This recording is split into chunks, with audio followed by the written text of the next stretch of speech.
เข็นสิ้นสวยสักผืนเสื้อตัวงามบ่เคยได้เห็น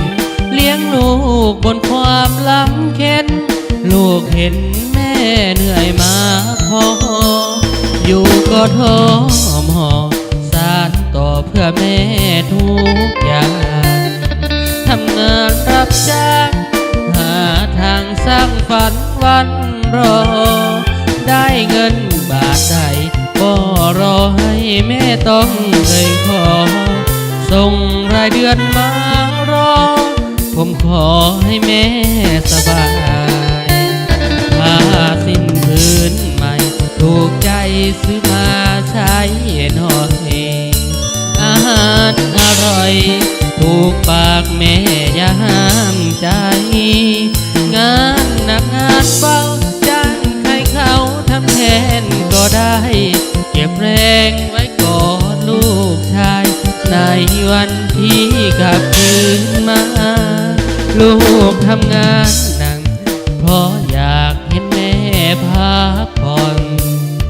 สิ่งใดบั่นทอนปล่อยวางเสียบ้างเถิดนะลูกเสียเหงื่อไปบ่เสียดายดอกนะแม่จ๋าขอเพียงวันลูกคืนมาได้เห็นแม่มีสุขใจ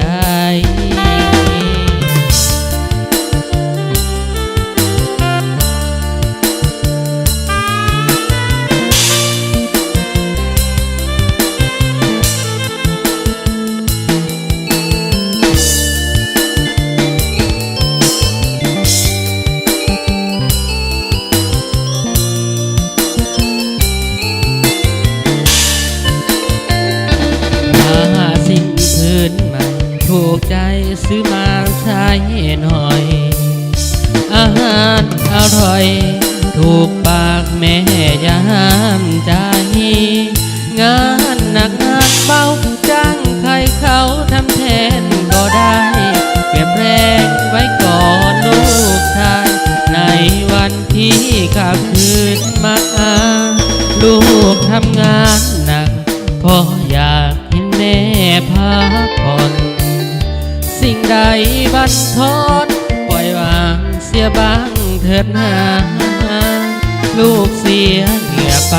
บ่เสียดายดอกนะแม่จ๋าขอเพียงวันลูกคืนมาได้เห็นแม่มี